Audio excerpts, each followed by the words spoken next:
எபிரேயர் 11ஆம் அதிகாரம் அதனுடைய 8ஆம் வசனம் எடுத்தவர்கள் வாசிங்க பாப்போம். எபிரேயர் 11 8ஆம் வசனம். விசுவாசத்தினாலே ஆபிரகாம் தான் சுதந்திரமாக பெறப்போகிற இடத்திற்கு போகும்படி அழைக்கப்பட்ட போது கீழ்ப்படிந்து தான் போகும் இடம் இன்னதென்று அறியாமல் புறப்பட்டு போனான். நான் உங்களோடு கூட பேச விரும்புகிறேன். தொடர்ச்சியாக ஒரு குரூப்புக்கு இந்த பைபிள் ஸ்டடி எடுத்துக்கிட்டு இருக்கிறோம். விசுவாசத்தை குறித்து, விசுவாசத்தில் வாழ்ந்த மனிதர்களை குறித்தும், அந்த மனிதர்களுடைய வாழ்க்கை எப்படி அவர்களை மாற்றுகிறது என்பதை குறித்தும் எடுத்துக்கிட்டு இருக்கிறோம். அதில் ஒரு வார்த்தை வருகிறது, தான் அந்த வசனம் என்ன சொல்லுகிறது? அழைக்கப்பட்ட போது தான் போகும் இடம் இன்னதென்று அறியாமல் புறப்பட்டு போனான்.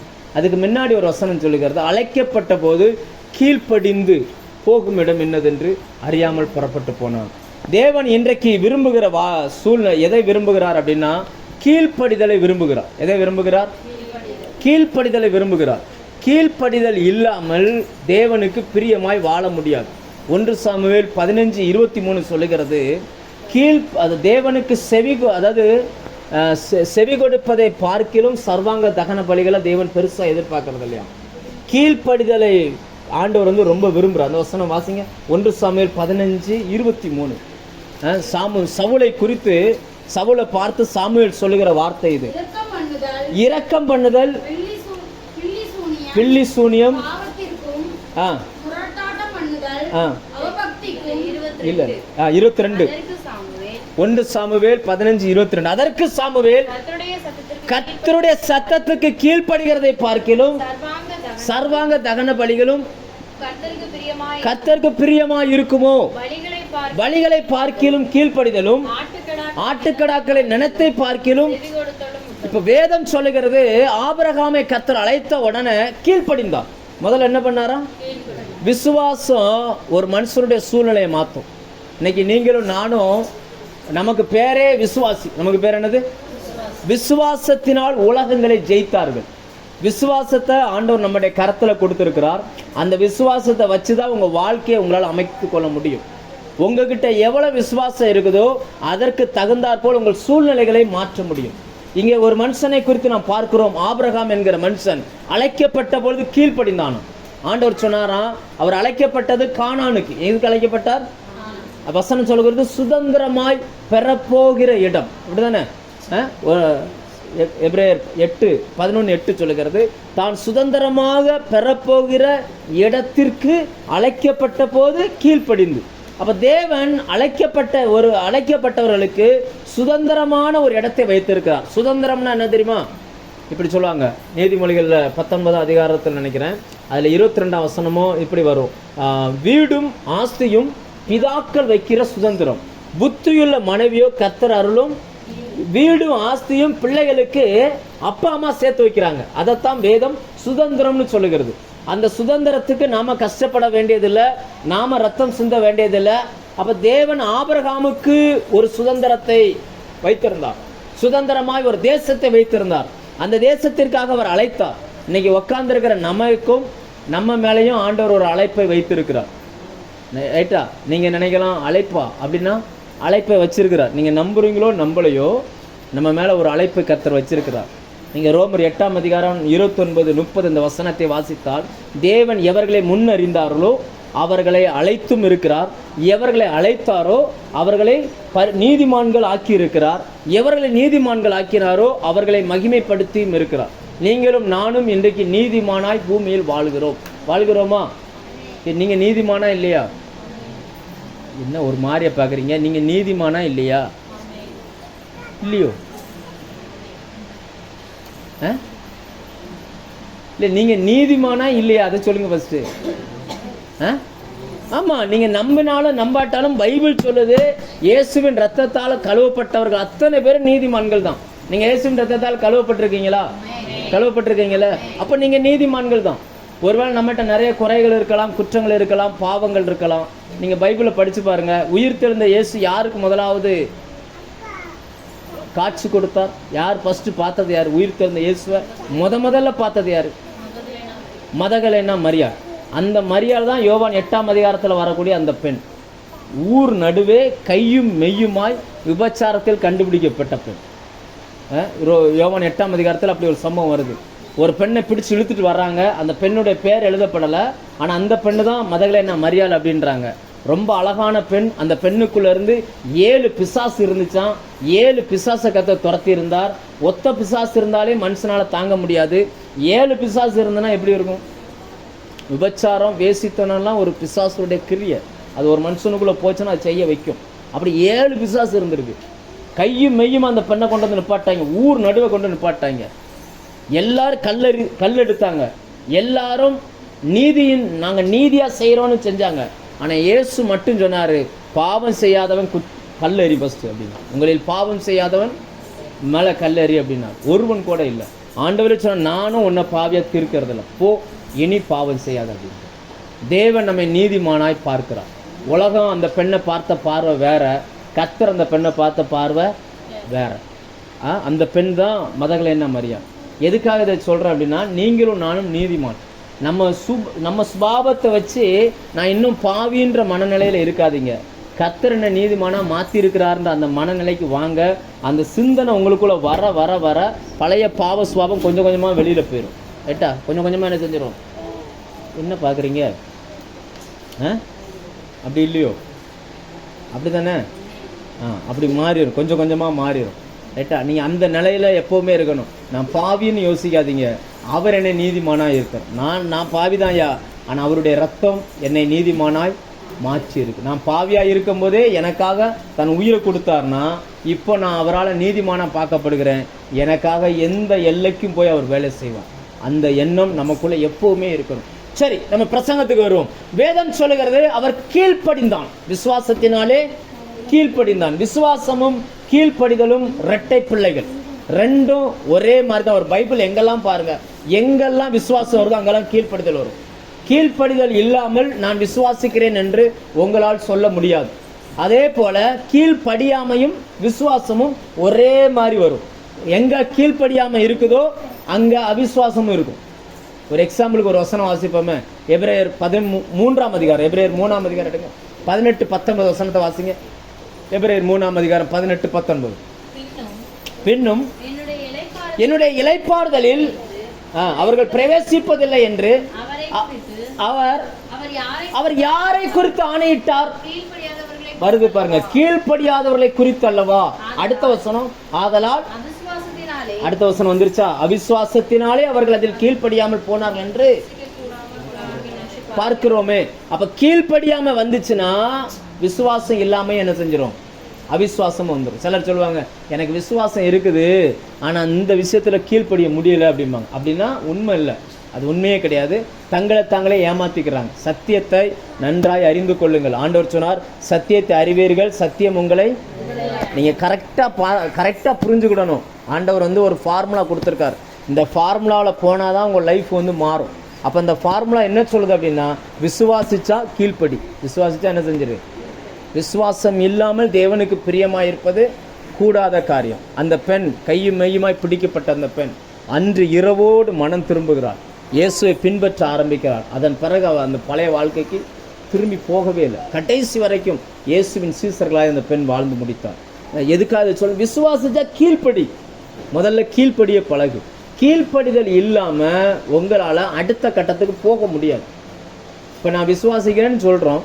அப்போ விசுவாசத்தை எதில் நம்ம காட்டுறது? யாக்கோப்பு 2ஆம் அதிகாரத்தில் நம்ம பார்க்குறோம் ஒரு வசனம்.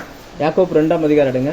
அதில் யாக்கோப்பு இப்படி எழுதுகிறார், நீ விசுவாசிக்கிறேன் என்று சொல்லுகிறாய், நல்லதுதான். பிசாசுகளும் விசுவாசிக்கிறது. பிசாசுகளும் விசுவாசித்து தேவன் ஒருவர் உண்டென்று சொல்லி நடுங்குகிறது. நீ கிரியை இல்லாமல் உன் விசுவாசத்தை காட்டு பார்ப்போம் அப்படின்னா எப்படி? அதை கீழ்ப்படியாம நான் விசுவாசமா இருக்கிறேன்னு உங்களால் எப்படி சொல்ல முடியும்? சொல்ல முடியுமா? எத்தனை வசனம் வருது? யாக்கோப்பு 2ஆம் அதிகாரம் பின்னாடி அந்த அதில் வரும் பாருங்க. விசுவாசிக்கிறேன் என்று சொல்லுகிறாய், நல்லதுதான். பிசாசுகளும் விசுவாசித்து நடுங்குகிறது. வாசிங்க. சொல்லியும் கிரியைகள் இல்லாதவனானால் அவனுக்கு பிரயோஜனம் என்ன? அந்த கிரியைன்னு எதை சொல்லுதுன்னா கீழ்ப்படுதலை சொல்லுது. அந்த விசுவாசம் அவனை ரட்சிக்குமா? சும்மா சும்மா விசுவாசிக்கிறேன் கர்த்தரனை ஆசீர்வதிப்பார், கர்த்தரனை மேன்மையா வைப்பார் சொல்லிக்கிட்டே இருந்தா நடக்காது. அந்த விசுவாசம் அவனை ரட்சிக்குமோ? வாசிங்க அடுத்து. ஒரு சகோதரனாவது ஒரு சகோதரியாவது வஸ்திரம் இல்லாமலும் அனுதின ஆகாரம் இல்லாமலும் இருக்கும்போது உங்களில் ஒருவன்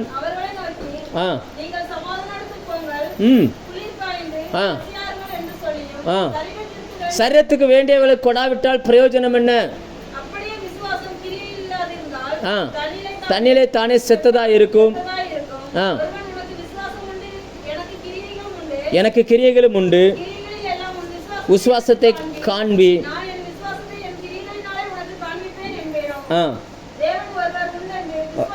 தேவன் ஒருவர் உண்டென்று விசுவாசிக்கிறார், அது நல்லதுதான். அப்படி செய்கிறது நல்லதுதான். அது வருது பாருங்க. பிசாசுகளும் விசுவாசித்து, பிசாசும் தேவன் உண்டுன்னு நம்பலையா? இயேசு நாமத்தில் போன பிசாசு போகுதுல. அப்ப பிசாசுக்கு ஒரு விசுவாசம் இருக்குது, இயேசு தெய்வன்ற விசுவாசம் இருக்குது. நமக்கும் இயேசு தெய்வன்ற விசுவாசம் இருக்குது. இந்த ரெண்டு விசுவாசமும் ஒரே மாதிரி இருந்துச்சுன்னா பிசாசு எப்படி பரலோகத்துக்கு வராதோ நம்மளும் பரலோகத்துக்கு என்ன செய்ய மாட்டோம். அப்ப நம்ம கிட்ட அதை தாண்டி இன்னொன்னு வேணும். அது அப்படியே பின்னாடி வாசிச்சீங்கன்னா சொல்லுவாரு, ஆபிரகாம் கிரியைகளினால் அல்லவோ நீதிமானாக்கப்பட்டான். அவன் தன்னுடைய மகனாகிய ஈசாக்கை பலி செலுத்த சொன்ன பொழுது கிரியைகளினால் அல்லவோ நீதிமானாக்கப்பட்டான் அப்படின்னு வரும். அதுக்கு கீழ்ப்படிந்தான். விஷயம் என்னன்னா, இன்னைக்கு நான் உங்களோடு பேச விரும்புகிற சத்தியம் என்னன்னா, விசுவாசிக்கிறவன் கீழ்ப்படிவான். ரைட்டா? கீழ்ப்படிதல் இல்லாமல் உங்களால் விசுவாசிக்கிறேன் அப்படின்னு சொல்றது அது உண்மை கிடையாது, பொய். உண்மை கிடையாது. அதெல்லாம் ஆவிக்குரியவர்கள் சொல்லுகிற பொய். கீழ்ப்படிய பழகி கொள்ள வேண்டும். கீழ்ப்படிஞ்சா மட்டும்தான் தேவனிடத்திலிருந்து அற்புதங்களை பெற்றுக்கொள்ள முடியும். ஒரு 3 விஷயம் கீழ்ப்படிந்ததுனால என்ன நடக்கும். ஃபர்ஸ்ட் ஒரு உதாரணம் சொல்றேன். ஃபர்ஸ்ட் கீழ்ப்படிஞ்சா என்ன நடக்கும்?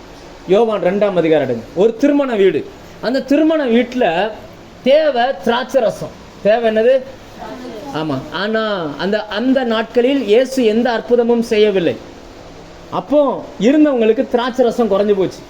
இயேசுவிடம் மரியாள் சொல்லுகிறாங்க, அவங்க அம்மா சொல்றாங்க, அவர்களுக்கு திராட்சை ரசம் இல்லை அப்படின்னு சொல்றாங்க. அப்ப இயேசு சொல்லுகிறார், ஸ்திரியே உனக்கு எனக்கு என்ன, என் வேலை இன்னும் வரல அப்படின்னோடனே அந்த அம்மா கரெக்டா ஒரு வார்த்தை சொல்லிட்டு போறாங்க, அவர் உங்களுக்கு என்ன சொல்லுகிறாரோ அதை. இப்ப இயேசு ஒரு அற்புதம் செய்யணும். இப்ப என்ன சொல்றாருன்னா, கச்சாடியில தண்ணியை நிரப்புங்கன்ற. தேவை என்னது சொல்லுங்க? தேவை என்னது? இவர் என்ன சொல்றாரு? தண்ணிக்கும் திராட்சை ரசத்துக்கு என்ன சம்பந்தம் இருக்குது? திராட்சை ரசத்தை தண்ணியா மாற்ற முடியும். சிலர்லாம் சாம்பார் வைப்பாங்க, சில வீட்டில் சாம்பார் வைப்பாங்க, 4 பேர் எக்ஸ்ட்ரா வந்துட்டாங்கன்னா சாம்பார் ரசமா மாறிடும். என்ன ஆமாவா இல்லையா? மேலே எடுத்த ரசம், நடுவில் எடுத்த சாம்பார், அடியில் எடுத்த கூட்டு, அப்படி ஒரு 3 in 1 சமைக்கிறதுல கில்லாடிகள். ரைட்டா? மனுஷனால திராட்சை ரசத்தை தண்ணியா மாற்ற முடியும். ஆனா இங்க தேவை திராட்சை ரசம். ஆண்டவர் சொல்றாரு தண்ணி நிரப்புன்றாரு. இவன் மனுஷ மூளையினால யோசிக்க முடியுமா? இவன் என்ன சொல்லியிருப்பாங்க? ஆண்டவரே தேவை திராட்சை ரசம், நீங்க என்ன சொல்றீங்க? தண்ணி தேவையில்லை, தண்ணி எதுக்கு இதில் ஊற்றணும், அதை அப்படியே கொண்டு போயிடலாங்க அப்படின்னு கேள்வி கேட்டிருந்தா அங்கே அற்புதம் நடக்குமா? அப்போ விஷயம் என்னன்னா, உங்கள் மூளை யோசிக்கிறது இல்லை, வார்த்தை என்ன சொல்லுதோ நீங்கள் அதை தான் அப்படியே கீழ்ப்படியணும். இல்லை ஆண்டவரே இது எப்படி சாத்தியமாகும், நான் படித்த படிப்புக்கு தண்ணி எப்படி திராட்சை ரசமாக மாறும், சான்ஸே இல்லை அப்படின்னா சான்ஸே இல்லை தான். ஆண்டவர் என்ன சொல்கிறாரோ அதான் ஃபைனல். இந்த வேத வசனம் என்பது மனித மூளைக்கு எதிராக நிற்குது. உங்கள் மூளை அறிவை வச்சு இதை படிக்கணும்னு நினச்சிங்கன்னா இது ஒரு காலம் என்ன செய்யாது, உங்களுக்கு செட் ஆகவே ஆகாது. சிலர்லாம் சொல்ல, உனக்கு அறிவு இல்லையாப்பா, எவனாவது ஏதாவது சொல்லிட்டு போவான், இதெல்லாம் இப்படியெல்லாம் நடக்குமா அப்படின்னு நினச்சோன்னா எழுதியிருக்கு, நடக்கும், அவ்வளோதான். ஆண்டவர் என்கிட்ட சொல்லியிருக்காரு, இது நடக்கும், அவ்வளோதான். நம்ம அப்படி நம்புவதற்கு நாம் பழகிக்கொள்ள வேண்டும். லேலுயா, சொல்ல புரியுதா? ஒண்ணுமே இல்லாட்டாலும் ஆண்டவருடைய வார்த்தை சொல்லுது, நீ செய், நான் உனக்கு தருவேன் அப்படின்ட்டாருன்னா நீங்க தைரியமா செஞ்சிடலாம். யார்கிட்டையும் கேட்க வேண்டிய அவசியமே கிடையாது. கர்த்தர் சொன்னார்ப்பா, நான் செய்யறேன், அவ்வளவுதான், முடிஞ்சு போச்சு. அது எப்படி நடக்கும், இது எப்படி நடக்கும்னு கேள்வி கேட்டுட்டு இருந்தா கடைசி வரைக்கும் நடக்கவே நடக்காது. பாருங்க, தண்ணிக்கு டேஸ்டே கிடையாது. தண்ணிக்கு டேஸ்ட் இருக்கா? ஆனால் திராட்சை ரசத்துக்கு டேஸ்ட் இருக்கா? தண்ணிக்கு வாசனையே கிடையாது, ஆனால் திராட்சை ரசத்துக்கு ஒரு வாசனை இருக்குது. தண்ணிக்கு நிறமே கிடையாது, தண்ணியோட கலர் என்ன? நிறமே கிடையாது. அது எதில் சேர்ந்து சேர்ந்துக்கிடும். திராட்சை ரசம் அப்படி அல்ல, அதற்கு ஒரு நிறம் உண்டு. அப்போ இந்த ஆண்டவர் என்ன சொல்றாருன்னா, தண்ணியை ஊற்று அப்படின்றார். தண்ணியை ஊற்றின உடனே மாறலை. அடுத்து ரெண்டாவது இன்னொன்று சொல்றார், அதை அப்படியே எடுத்து கொண்டுட்டு போய் குடு அப்படின்றார். அவன் என்னெல்லாம் நினைச்சிட்டு, நீங்க அந்த இடத்துல வேலைக்காரராக இருந்திருந்தால் நீங்க என்ன செய்வீங்க? இப்படி வச்சுக்கிடும், இன்னைக்கு கன்வென்ஷன் நடந்துச்சு, எல்லாருக்கும் திராட்சை ரசம் கொடுக்கணும். நான் ராமக்கடை சொல்றேன், ஏக்கா தண்ணியை ஒரு 10 குடம் தண்ணி பிடிச்சி ட்ரம்ல ஊற்றுங்கக்கா. அவங்க என்ன சொல்லுவாங்க?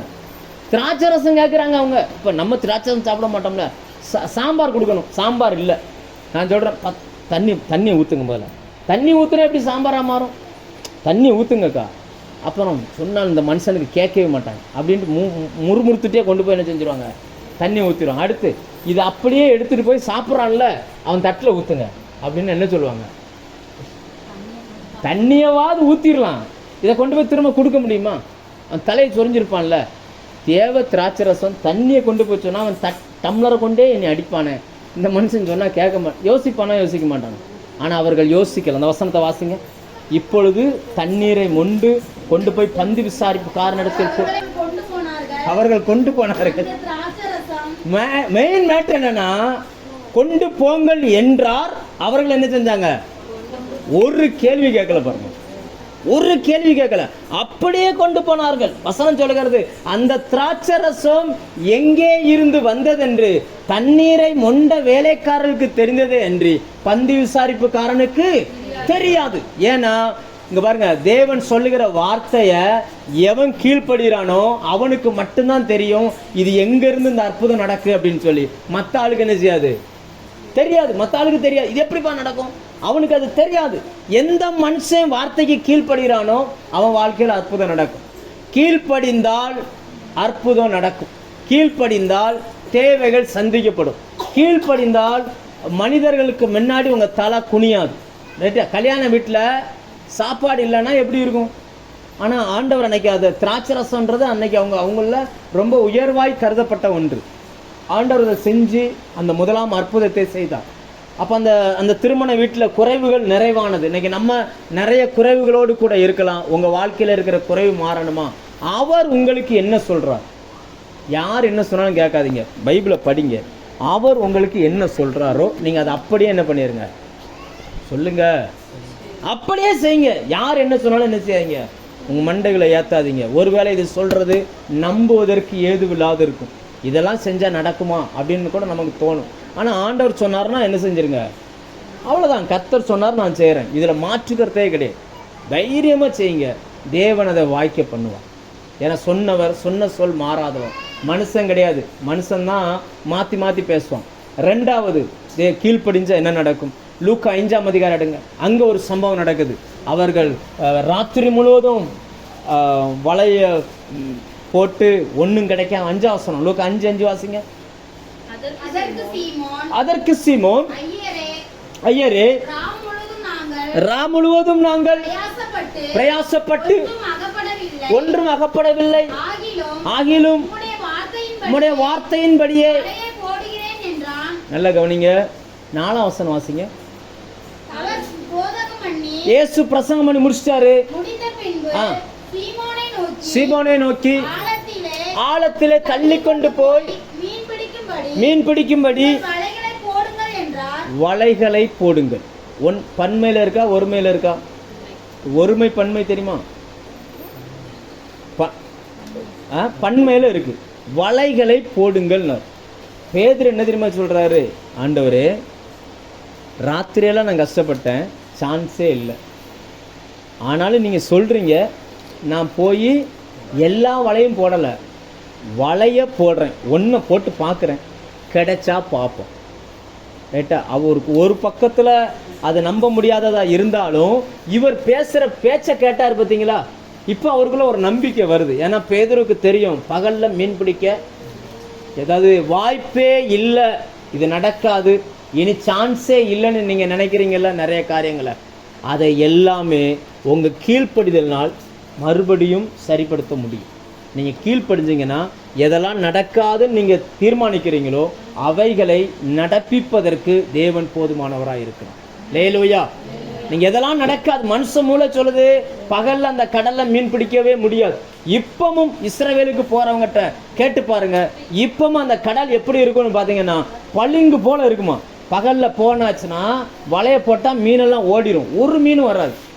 ராத்திரியெல்லாம் மீன் பிடிக்க பிரயாசப்பட்டு பிறவிலேயே மீன்பிடிக்காரனாக இருந்த பேதுரு தோத்து போன இடத்துல ஆண்டவர் சொன்னார், நீ ஆழமாக தள்ளி கொண்டு போய் வலைகளை போடு, மீன் பிடிக்கும்படி வலைகளை போடு. அப்படின்னு அர்த்தம் என்னன்னா, நீ ஒன்று செய்யும் போதே உன் இருதயத்தில் ஒன்று தோணணும், நான் போடுறேன் எனக்கு மீன் கிடைக்கும்னு நம்பணும். அதனால தான் மீன் பிடிக்கும்படி அந்த வசனத்தை எழுதியிருக்காரு பாருங்க. ஆழமாய் தள்ளி கொண்டு போய் வலைகளை போடுங்கள்னு சொல்லாம ஆழமாய் தள்ளி கொண்டு போய் மீன்களை பிடிக்கும்படி வலைகளை. அப்படின்னா நீ ஒன்று கீழ்ப்படியும் போது உன் இருதயத்தில் நம்பணும், நான் இதை செய்கிறேன், இது நடக்கும்னு என்ன செஞ்சிடணும், நம்பணும். நான் அப்படி நம்பாமல் இருக்கிறதுனால தான் நிறைய காரியங்கள் நம்முடைய வாழ்க்கையில் நடக்கவே மாட்டேன்.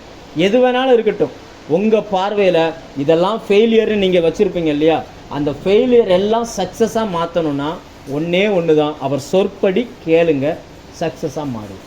அந்த வசனம் என்ன சொல்லுதுன்னா, ஒரு வலையை போட்டாராம். அடுத்த வசனம் சொல்லுகிறது, அந்த வலை கிழிந்து போகத்தக்க மீன்கள் வந்துச்சு. இந்த போட்டு பத்தலைன்னு சொல்லி இன்னொரு போட்டை கூப்பிட்டு 2 படகும் முங்குற அளவுக்கு மீன். ஒரு வலை போட்டு எத்தனை படகு நிறைஞ்சிருக்கு? ஆண்டவர் நிறைய வலையை போட சொன்னார். ஒருவேளை இவர் இருக்கிற ஒரு 10 வலை இருக்குன்னு வச்சுக்கோங்க, 10 வலையும் போட்டிருந்தா எத்தனை போட்டு நிரம்பி இருக்கும்? 1க்கு 2, 10 போட்டிருந்தா எவ்வளவு? கரெக்டாக சொல்லுங்க. சரி, 20னே வச்சுக்கணும். ஒரு மீன் கிடைக்காத இடத்துல 20 படகும் நிரம்பி இருக்கும். ஆனால் இவருடைய அறியாமை, இவருடைய என்ன சொல்றது, மனித மூளையை சந்திச்சதுனால கடைசியில் என்னவா மாறிடுச்சு? 1 போட்டு 2 தான் வந்திருக்குது.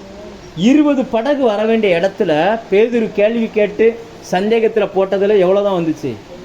2 தான் வந்துச்சு. நான் சொல்ல புரியுதா உங்களுக்கு? எதெல்லாம் இவ்வளவு காரணம் என்ன? கீழ்ப்படிதல். என்னது? கீழ்ப்படிந்தால் உங்கள் சூழ்நிலை மாறும். ஒரு எக்ஸாம்பிளுக்கு பார்ப்போமே, இதே கடலில் ஒரு சம்பவம் நடந்துச்சு. லூக்கா யோவான் 8ஆம் அதிகாரம் எடுங்க, மன்னிக்கும் மத்தேயு 8ஆம் அதிகாரம், மத்தேயு 8ஆம் அதிகாரம் எடுங்க. அதில் ஒரு சம்பவம் இருக்குது பாருங்க.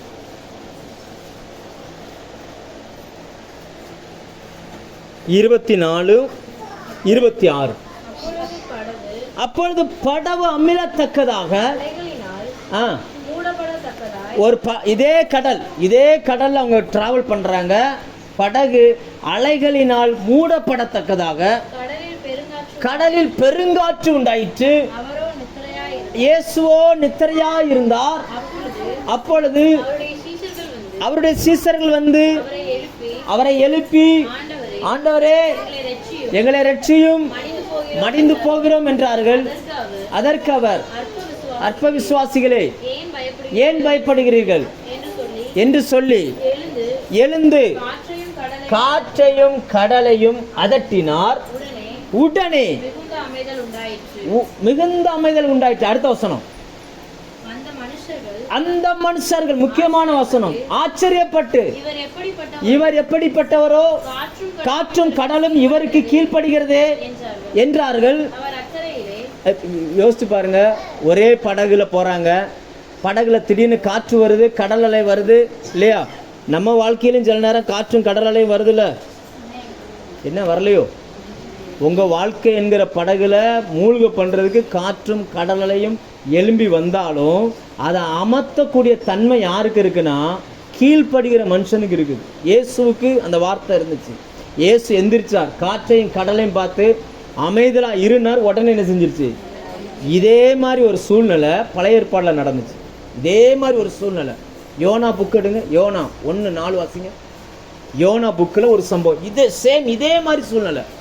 ஆனால் அங்கே யோனா கப்பலில் போகிறாரு, காற்றும் கடல்லையும் வந்து இருக்கிற கப்பலெல்லாம் உடைக்கிற அளவுக்கு வருது. யோனாவால் அது செய்ய முடியல. கர்த்தர் சமுத்திரத்தின் மேல் பெருங்காற்றை வரவிட்டார். அதனால் கடலிலே கப்பல் உடையும் என்று சொல்லத்தக்கதாக பெரிய கொந்தளிப்பு உண்டாயிற்று. போதும். விஷயம் என்னன்னா, யோசிச்சு பாருங்க. நீங்கள் ஒன்றும் யோசிக்கக்கூடாது, இயேசுவும் யோனா ஒன்றா அப்படின்லாம் கிடையாது. பைபிள் சொல்லுகிறது, இது நான் சொல்லலை, இயேசுவே சொல்லுகிறார்.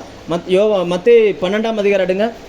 12ஆம் அதிகாரத்தில் 30, 39, 40 வாசிங்க. அவர் பிரதியுத்தரமாக, இந்த பொல்லாத விபச்சார சந்ததியார் அடையாளம் தேடுகிறார்கள். பாருங்க, யோனாவையும் இயேசுவையும் அவரே கம்பேர் பண்றார். யோனா தீர்க்கதரிசியின் அடையாளம் என்று வேறொரு அடையாளம் கொடுக்கப்படுவதில்லை. யோனா வாசிங்க. யோனா இரவும் பகலும் 3 நாள் மீனின் வயிற்றில் இருந்தது போல. இப்ப 2 பேரையும் கம்பேர் பண்ணி நான் சொல்லல, இயேசுவே சொல்கிறார். யோனா எப்படி மீன் வயிற்றுல இருந்தாரோ, நானும் அதே போல இரவும் பகலும் 3 நாள் பூமியின் மடியில நான் இருப்பேன் அப்படின்னு சொல்லிட்டு அடுத்த வசனத்தில் சொல்கிறார். யோனா தீர்க்கதரிசியின் பிரசங்கத்தை கேட்டு நினிவே மக்கள் மனம் திரும்பினார்கள். யோனாவிலும் பெரியவர் இங்கே இருக்கிறார் அப்படின்னு சொல்லிட்டு தன்னையும் யோனாவையும் கம்பேர் பண்ணி பேசுகிறார். 2 பேருடைய வாழ்க்கையிலும் ஒரு சம்பவம் நடக்குது.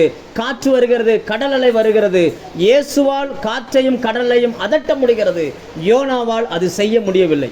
என்ன காரணம்னா, இயேசுவுக்குள்ளே கீழ்ப்படிதல் உள்ள இருதயம் இருந்துச்சு, யோனாவுக்குள்ளே கீழ்ப்படிதல் உள்ள இருதயம் என்னன்னா, ஆண்டவர் நினிவேக்கு போச்சோன்னா இந்த மனுஷன் என்ன பண்ணிட்டு இருக்கிறான், நீங்க சொன்னதை நான் செய்ய மாட்டேன், எனக்கு விருப்பமானதை நான் செய்வேன் அப்படின்னு நினைக்கிறான். நல்லா புரிஞ்சுக்கோங்க. கர்த்தர் உங்களுக்குன்னு நியமித்த இடத்தை விட்டுட்டு நீங்க வேற என்னத்தையாவது ஒன்று செய்யணும்னு போனீங்கன்னா, காற்றும் கடல் அலையும் பொங்கி வரும், அவைகள் உங்களுக்கு கீழ்ப்படியாது. உங்களுக்குள்ள கீழ்ப்படிதல் இருக்கணும். நான் சொல்ல புரியுதா? உங்களுக்குள்ள கீழ்ப்படிதல் இருந்துச்சுன்னா உங்க சூழ்நிலைகளை அது மாற்றும். உங்க குடும்பத்தில் எழும்புகிற சூழ்நிலைகள் எப்பேற்பட்ட சூழ்நிலையா இருந்தாலும் சரி, அதை மாற்றுகிற வல்லமை உங்க வார்த்தையில இருக்கும். நீங்க கீழ்ப்படிஞ்சீங்கன்னா உங்க வார்த்தையில் அந்த வல்லமை இருக்கும். இன்னைக்கு எங்க பிரச்சனை அப்படின்னாச்சுன்னா, கீழ்ப்படிதல் இல்லை. கீழ்ப்படிதல் இல்லாததுனால யோனாவை போல நம்ம அநேக நேரங்கள் அடிபடுகிறோம். கீழ்ப்படிஞ்சிங்கன்னா உங்கள் வாழ்க்கையில் குறைவுகள் நிறைவாகும். கீழ்ப்படிஞ்சிங்கன்னா உங்கள் வெறுமையான படகு நிரம்பும். அதாவது கிடைப்பதற்கு வாய்ப்பே இல்லாத இடத்துல இருந்து நன்மைகள் கிடைக்கும். கிடைப்பதற்கு வாய்ப்பே இல்லாத பருவத்தில் இருந்து அந்த சீசனுக்கானது உங்களுக்கு கிடைக்கும். அதாவது எல்லாரும் ராத்திரி மீன் பிடிச்சாங்கன்னா பேதுரு பகலில் மீன் பிடிச்சார். எல்லாரும் பிடித்ததை பார்க்கிலும் அதிகமாக பிடிச்சார். ஒன்று தான், வார்த்தைக்கு கீழ்ப்படிஞ்சார். பழைய ஏற்பாட்டில் ஒரு சம்பவத்தை பார்ப்போம். மத்தேயு யாத்ராகமம் 15ஆம் அதிகாரம். அங்கே அந்த ஜனங்கள் பிரயாணம் பண்ணி வருகிறார்கள். அவர்கள் வந்த இடத்துல ஒரு இடத்துக்கு வருகிறார்கள், அங்கே தண்ணி இல்லை. அந்த இடத்துக்கு மாறான்னு பேர் வைக்கிறாங்க. 23 வாசிங்க பார்ப்போம். 15ஆம் அதிகாரம் 23 வசனம். அவர்கள் மாராவிலே வந்தபோது மாராவின் தண்ணீர் கசப்பா இருந்ததினால், அதாவது தாகம் இருக்குது, தண்ணி குடிக்க முடியல. தண்ணி தாகம் இருக்குது, தண்ணியும் இருக்குது, ஆனால் குடிக்க முடியல.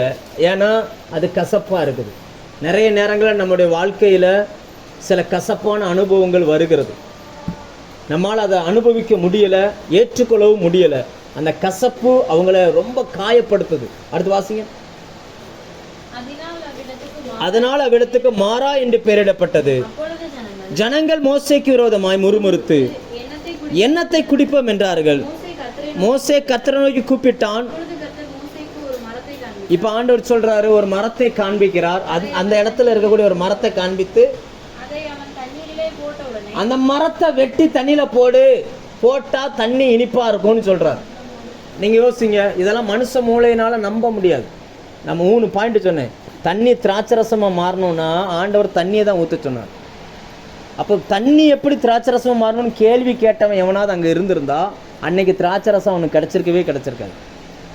போய் மீனை வலைகளை போடுனார். அவன் கேள்வி கேட்டாலும் கூட ஒன்றை போட்டு செக் பண்ணி பார்ப்போமாவது போட்டான். 2 மடங்கா பெற்றுக்கொண்டான். இங்கே பார்த்தா கசப்பாக இருக்குது, தண்ணி குடிக்கணும், தாகம் இருக்குது, தண்ணி இருக்குது, குடிக்க முடியல. ஆண்டவர் சொல்ல, ஒரு மரத்தை வெட்டி போடுப்பா, அது இனிப்பாக மாறிடும் அப்படின்றார். இப்போ இதை எப்படி மரம் வெட்டி போட்டால் எப்படி இனிப்பாக மாறும்னு கேள்வி கேட்டிருந்தா அந்த தண்ணி இனிப்பாகவே என்ன செஞ்சுருக்காது. இப்போ வாழ்க்கையில் நிறைய கசப்புகளை நம்ம அனுபவிச்சுக்கிட்டு இருக்கிறோம். பழைய ஏற்பாட்டில் மரம்னு குறிக்கிறது எல்லாமே சிலுவையை குறிக்குது. இப்போ உங்கள் வாழ்க்கையில் எவ்வளவு கசப்பு இருந்தாலும் சரி, சிலுவையில் அறையப்பட்ட இயேசுவை அந்த கசப்புக்கு நடுவில் கொண்டு வைங்க. அவரை வச்சிங்கன்னா அந்த கசப்பு இனிப்பாக என்ன செஞ்சிடும், மாறிடும். எவ்வளவு கசப்பான உறவுகளாக இருக்கட்டும், கசப்பான அனுபவமாக இருக்கட்டும், சிலுவையை அங்கே கொண்டுட்டு வாங்க. சிலுவையின் அந்த அன்பை அவங்ககிட்ட காட்டுங்க, அந்த சூழ்நிலையில் காட்டுங்க. அதை சென்றால் நீங்கள் வச்சுட்டிங்கன்னா அது இனிப்பாய், அதை கசப்பை இனிப்பாய் மாற்றுகிற தன்மை இயேசுவுக்கு மட்டும்தான் இருக்குது. ஜனங்கள் கேள்வி கேட்டிருந்தா அன்றைக்கி அவங்களுக்கு குடிக்க தண்ணியே கிடச்சிருக்காரு. நான் சொல்ல புரியுதா உங்களுக்கு? நம்ம வாழ்க்கையில் நிறைய நேரங்கள் நம்ம கசப்பான அனுபவங்களை சந்திக்கிறோம். சில சந்தர்ப்பங்கள்லாம் நம்மளால் ஏற்றுக்கொள்ளவே முடியாது, ரொம்ப கசப்பாக இருக்குது, இவங்களோட சேர்ந்து ட்ராவல் பண்ணவே முடியாத மாதிரி இருக்கும். ஆனால் கிறிஸ்துவை அந்த 2 பேருக்கு இடையில கிறிஸ்துவை கொண்டு போய் வைங்க, அந்த கசப்பு இனிப்பாய் மாறிடும். லேலுயா. இப்போ கீழ்ப்படிஞ்சால் அந்த 3 நடக்கும். கீழ்ப்படியல்னா என்ன நடக்கும்? அதுக்கு மட்டும் ஒரு உதாரணத்தை பார்த்துட்டு நம்ம முடிப்போம். 1 சாமுவேல் 15. கீழ்ப்படியல்னா என்ன நடக்கும்? நான் அதை ஒரு கதையாக சம்பவமாக இருக்குது, நான் சொல்கிறேன். என்னன்னா, ஆண்டவர் சாமுவேல் தீர்க்கதரிசியின் மூலமாய் சொல்லி அனுப்புகிறார். இங்கே பாரு, உன்னை ராஜாவாக கர்த்தர் வச்சார்ல, நீ இப்போ போய் 4ஆம் வசனம் வாசிங்க. 3ஆம் வசனம் 15:3. 1 சாமுவேல் 15:3. நீ போய் அமலேக்கை மடங்கடித்து அவனுக்கு உண்டான எல்லாவற்றிலையும்.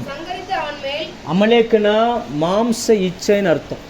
அமலேக்குன்னு என்ன அர்த்தம்? நம்ம சரீரத்திலேருந்து எழும்பக்கூடிய ஆசைகள், விருப்பங்கள், இச்சைகள். என்றைக்குமே இஸ்ரவேல் ஜனங்களுக்கு விரோதமாக முதல்ல வந்த பிரச்சனை யாருன்னா அமலேக்கியர்களால் தான் வந்துச்சு. அவங்க எப்படிப்பட்டவங்கன்னு பார்த்தீங்கன்னா, 50 பேர் இருப்பான், 5000 பேர் போல் காமிச்சிருவான். 5000 பேர் இருப்பான், 50 பேர் போல் காமிப்பான். இது சின்னதா பெருசா அப்படின்ற மைண்டே நமக்கு வராது. ஆனால் ஆண்டவர் என்ன சொல்கிறாருன்னா, அதை வாசிங்க, ஒன்றை கூட மீதி வைக்கக்கூடாதுன்றார். எல்லாவற்றையும் அவன் மேலே இறக்கமே காட்டாத கம்ப்ளீட்டாக அழிச்சிரு அப்படின்றார். அதாவது புதிய ஏற்பாடு என்ன சொல்லுதுன்னா, உங்கள் மாம்சத்தை சிலுவையில் அறையணும். மாம்சம் என்ன செய்யணுமா? தேவனுக்கு. இந்த சரீரம் கர்த்தருக்குரியதுன்னு நம்ம நினைக்கணும். இது யாருக்குரியது? இது கர்த்தருக்குரியது. இந்த சரீரத்தில் கிரியை வேற கிரியைகள் வரும்பொழுது நம்ம யோசிக்கணும், இது கர்த்தருக்குரிய சரீரம் அப்படின்னு சொல்லி கம்ப்ளீட்டாக எல்லா கிரியைகளையும் நீங்கள் அழிக்கணும். அப்போ சொல்கிறாரு, நீ எல்லாத்தையும் அழிச்சிரு, இறக்க வைக்காத பெரியவன், சின்னவன், மிருக ஜீவன்கள், குழந்தைய கூட வைக்காத, அழிச்சிரு அப்படின்னு சொன்னார். ஆனால் ஏன் சொன்னார்ன்றது அன்னைக்கு இருந்த அவர்களுக்கு புரியலை. ஏன் சொன்னார்ன்றது அவங்களுக்கு புரியலை. இவன் என்ன பண்ணிட்டான் அப்படின்னாச்சுன்னா, அடுத்து 9ஆம் வசனம் வாசிங்க.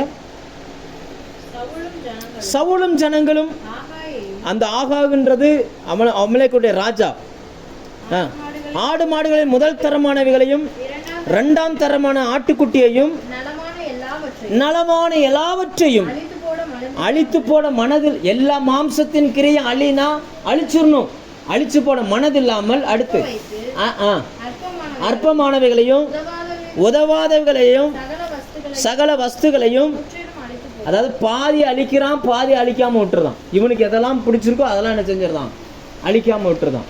இவருக்கு எதெல்லாம் பிடிக்கல எல்லாத்தையும் அழிச்சிருந்தான். இப்போ இது இப்படி செஞ்சது 11ஆம் வசனம் பாருங்க. அவன் செய்த அந்த செயல் சவுலை ராஜாவாக்கினது. ஆண்டவர் சொன்னார், நான் அவன் மேலே நல்லா புரிஞ்சுக்கோங்க, சவுல் தான் முதல் ராஜா. தேவனை பொறுத்த வரைக்கும் ஃபர்ஸ்ட் ஆப்ஷன் யாருன்னா சவுல் தான். இவன் தான் ராஜான்னு தீர்மானித்தார். ஆனால் அந்த ராஜ பதவியை இழந்து போக காரணம் என்ன? கீழ்ப்படிதல் இல்லாது. அழின்னு சொன்னார், அழிச்சிருக்கோம், அழிக்காமல் விட்டுட்டார். அதுக்கு அவன் சொன்ன காரணம் பாருங்க, ரொம்ப பயங்கரமான ஒரு காரணம் சொல்கிறான். எடுங்க 20ஆம் வசனம் 21ஆம் வசனம் வாசிங்க. சவுல் சாமுவேலை நோக்கி, சொல்லை கேட்டு கர்த்தரனை அனுப்பின வழியாய் போய் அமலேக்கின் ராஜாவாக ஆகாகை கொண்டு வந்து அமலேக்கியரை சங்காரம் பண்ணினேன். அப்படியே மாத்திரம் பாருங்க, ஜனங்களோ உம்முடைய தேவனாய கர்த்தருக்கு கில்காலிலே பலியிடுவதற்காக கொள்ளையிலே சாபத்தீடாகும் ஆடு மாடுகளின் பிரதானமானவர்களை பிடித்து கொண்டு. அதாவது நான் எதுக்கு இதெல்லாம் வச்சிருக்கேன்னா ஆண்டவருக்காக வச்சிருக்கேன்ட்டான். எதுக்கு வச்சிருக்கானா? கர்த்தர் சொல்றாரு எல்லாத்தையும் கொன்றுன்றாரு. இவன் என்ன செய்யறானா, இது எல்லாத்தையும் நான் எழுதி வச்சிருக்கிறேன். ஆமா, கிட்டத்தட்ட 2010 நினைக்கிறேன், 2010 2012 ஒரு சில இடங்கள்ல இருந்து சில தோல் சுருள்களுக்கு எடுத்தாங்க. இந்த என்ன சொல்லுவாங்க, அகழ்வாராய்ச்சி பண்ணுவாங்கல்ல, அகழ்வாராய்ச்சி பண்ணக்கூடியவங்க கும்ரான் அப்படின்னு சொல்லி ஒரு குகை உண்டு. அந்த குகையை அகழ்வாராய்ச்சி பண்ணும் பொழுது சில தோல் சுருள்கள் எடுத்தாங்க. அந்த தோல் சுருள்களில் சில சம்பவங்கள் குறிப்பிடப்பட்டிருக்குது. அதில் என்ன சம்பவம்னா, இன்னைக்கு நம்ம பார்க்குறோம்ல, HIV எய்ட்ஸ் இதெல்லாம் பார்க்குறோம் இல்லையா, இதெல்லாம் வந்தால் என்னென்ன வருமோ, என்னென்ன சிம்டம்ஸ் வருமோ, இந்த சிம்டம்ஸ் எல்லாம் இந்த அமலேக்கியர் காலத்தில் இருந்திருக்கு. அங்கே முறையற்ற பாலியல் வழக்கம் இருந்திருக்குது. அதனால் அத்தனை பேருக்குரிய மிருக ஜீவன்கிட்ட கூட அந்த HIV இருந்திருக்குது. அதனால தான் ஆண்டவர் சொன்னார், ஒருத்தனை உயிரோட வச்சிடாத, கொன்று. அவன் உனக்குள்ளே வந்துட்டானா நீ அவன் கூட சேர வேண்டிய இருக்கும். இந்த நோய் உனக்கு என்ன செஞ்சிடும், கம்ப்ளீட்டாக அழிச்சிரு அப்படின்ட்டு, வைக்காத, ஒன்றை கூட வைக்காத அப்படின்னு. அன்னைக்கு ஏன் சொன்னார்னா, அன்னைக்கு வாழ்ந்தவங்களுக்கு தெரியல, இதை ஆராய்ச்சி பண்ணி பார்த்தவங்களுக்கு தெரியுது. கர்த்தர் ஏன் செய்ய சொன்னார்னா, இந்த பாலியல் நோய் அன்னைக்கு இருந்த எல்லாத்துக்கும் இருந்திருக்கு, அன்னைக்கே இருந்திருக்கு. அதை அழிக்க சொல்லிட்டார். இவன் அழிக்காமல் விட்டதுனால அவனுடைய ராஜ்யமே போச்சு. அவனுடைய ஆண்டவருடைய அவனை நம்பி வச்சிருந்த அந்த திட்டத்தையும் என்ன பண்ணிட்டான். கர்த்தரே மனஸ்தாபப்படுறாருங்க. கீழ்ப்படியாமல் போனால் உங்களை நம்பி வச்சிருக்கிற திட்டம் பாழாய் போகுது. கர்த்தரே மனஸ்தாபப்படுகிறார். இன்னொரு அதிர்ச்சியான ஒரு விஷயத்தை சொல்கிறேன். ரோமர் 11 29 வாசிங்க. ரோமர் 11:29. தேவனுடைய கிருபை வரங்களும் அவர்களை அழைத்த அழைப்பும், அதான் வசனம் சொல்லுகிறது, தேவன் ஒரு மனுஷனுக்கு கிருபையை கொடுத்துட்டார்னா அதை எடுக்க மாட்டார்னு சொல்லுது. ஆனால் முழு பைபிளையும் தேவன் ஒரு மனுஷனுக்கு கிருபையை கொடுத்துட்டு அதை ஒருத்தன்றது எடுத்திருக்கிறார்னா அது யாருன்னா இந்த சவுல் ஒருத்தன் தான். வாசிங்க 2 சாமுவேல் 7:15.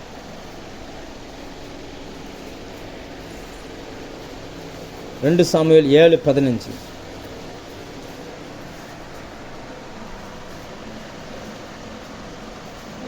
உனக்கு முன்பாக நான் தள்ளிவிட்ட சவுலினிடத்தில் இருந்து என் கிருபையை விலக்கினது போல. யோசிச்சு பாருங்க, தேவன் ஒரு மனுஷனை நம்பி ஒரு கிருபையை கொடுத்துருக்காருன்னா அந்த கிருபையை இழப்பதற்கு முக்கியமான காரணம் என்ன, கீழ்ப்படியாமல். இன்னைக்கு நம்ம கீழ்ப்படிதலோடு வாழ்கிறோமா, கீழ்ப்படிதல் இல்லாமல் வாழுகிறோமா? விசுவாசம் இருக்குன்னா கீழ்ப்படிதல் இருக்கும், விசுவாசம் இல்லைன்னா கீழ்ப்படிதலும் இருக்காது. தேவன் சொன்ன வார்த்தை உங்களுக்குள்ளே இருந்துச்சுன்னா கீழ்ப்படியணும். அதை ஒன்று வேண்டான்னு சொல்கிறாருன்னா வேண்டாம் தான். நம்ம செய்ய வேண்டியதை செய்யலைன்னா செய்ய தகாதவைகளை செய்து கொண்டு இருப்போம். ஜெபம் பண்ணு, காலையில் இரவில் ஜெபம் பண்ணு, பைபிள் படி, கர்த்தருக்கு பிரியமாக வாழுன்னு வசனம் சொல்லுகிறது. இதை செய்ய மறுக்கும் பொழுது நாம் செய்ய தகாதவைகளை செய்து கொண்டிருக்கோம். ரைட்டா? சென்னையில் ஒரு அம்மா இருந்தாங்க, தீர்க்க தரிசனம் சொல்லுகிற அம்மா. சபையில் நான் கூடி ஜெபிக்கும் பொழுது ஆண்டவர் அந்த சகோதரிக்கு தீர்க்க தரிசன வரத்தை கொடுத்துருந்தோம். கரெக்டாக இருக்கும். அவங்க சொன்னாங்கன்னா, நான் அந்த சபைக்கு போயிருக்கிறேன், பிரசங்கம் பண்ணியிருக்கிறேன். இந்த சென்னையிலேருந்து ஒரு அம்மா நமக்கு ஒரு 3 நாள் கூட்டம் நடத்த வந்தாங்க, ஞாபகம் இருக்கா? கேரளாலேருந்து ஒரு அம்மா வந்தாங்கல்ல, 3 நாள். இப்போ கூட குடும்ப முகாமுக்கு வந்திருந்தாங்க. அண்ணம்மா அப்படின்னு பேர், அவங்க பேர். இங்கே வந்திருக்கிறாங்க, எல்லா வீடுகள்லையும் எல்லாம் ஜெபம் பண்ணியிருக்காங்க. அந்த அம்மா சபைக்கு வரக்கூடிய ஒரு சகோதரி, தீர்க்க தரிசனம் சொல்லக்கூடிய சகோதரி. ஆனால் அவங்க என்னன்னா சரியாக ஜெபிக்கணும், பைபிள் படிக்கணும், இந்த மாதிரி காரியங்கள் வரும் பொழுது இந்த அம்மா அதெல்லாம் விட்டுட்டு ஃபேஸ்புக்கில் போயிடுச்சு. ஃபேஸ்புக்கில் ஃபோட்டோ போட, இப்படி உதட்டக்க போட, காதை போட, கம்மலை போட, அதில் எவனோ கமெண்டை போட, அவனுக்கு இது பதிலை போட, கடைசியில் பேசி பேசி பேசி பேசி இதுக்குள்ளே இருக்க ஏதோ ஒரு மேட்ரு அங்கே மாட்டிடுச்சு. கடைசியில் கணவனுக்கு, அவன் பாவம் ஒரு அப்பாவி மனுஷன், அவன் வேலைக்கு போவான், வீட்டுக்கு வரும், அவனுக்கு இந்த ஃபேஸ்புக்குன்னா என்னன்னே தெரியாது. கடைசியில் இப்படி போய் சிக்கிடுச்சு. யார்? தீர்க்க தரிசனம் சொல்லக்கூடிய தீர்க்க தரிசனம். என்ன காரணம்னா, செய்ய வேண்டியதை செய்யாமல் விட்டோம்னா செய்யக்கூடாததை நம்ம என்ன செஞ்சுருவோம்? கீழ்ப்படிதலுக்கு ஏன் கீழ்ப்படிதல் முக்கியம்னு ஆண்டவர் சொல்கிறார்னா, அன்னைக்கு ஆபிரகாம் கீழ்ப்படிந்ததுனால தான் அவன் ஆசீர்வதிக்கப்பட்டான். இன்னைக்கு நம்ம கீழ்ப்படிந்தால் நம்மளை என்ன செய்வோம்? சொல்ல புரியுதா? கீழ்ப்படிஞ்சால் உங்களுக்கு தேவையானது கிடைக்கும். ஜனங்கள் மத்தியில் நீங்கள் தலை குனிஞ்சு வாழ மாட்டீங்க. கீழ்ப்படிஞ்சா உங்கள் படகு வெறுமையான படகு நிரப்பப்படும். நீங்கள் கீழ்ப்படிஞ்சிங்கன்னா கசப்பான வாழ்க்கை மதுரமாய் மாறும். கீழ்ப்படியாமல் போனால் ராஜ்யமும் போயிடும், கிருபை போயிடும், பேர் போயிடும், கம்ப்ளீட்டாக என்ன செஞ்சிடும்? வேதம் சொல்லுகிறது சவுலுடைய சந்ததியே அழிஞ்சு போச்சு. இப்போ நீங்கள் எடுக்கிற ஒரு முடிவு தான் உங்கள் தலைமுறை ஆசீர்வாதமாக வாழணுமா வாழக்கூடாதான்றது யார் கையில் தான் இருக்குது. நீங்கள் சவுல் எடுத்த ஒரு முடிவு சவுலுடைய ஜெனரேஷனையே மாற்றி. ஏன்னா சவுலுக்கு அப்புறம் அவன் பையன் வந்திருக்கணும். நீங்கள் பைபிளை கவனமாக படித்து பாருங்கள். சவுல் அரசாளுகிற 2வது வருஷம் இது நடக்குது. அப்போ தாவீது பிறக்கவே இல்லை. தாவீதுன்ற ஒரு மனுஷன் தாயின் கருவில் உருவாக கூட இல்லை. இதுக்கப்புறம் 8 வருஷம் கழித்து தான் தாவீது பிறக்கிறார்.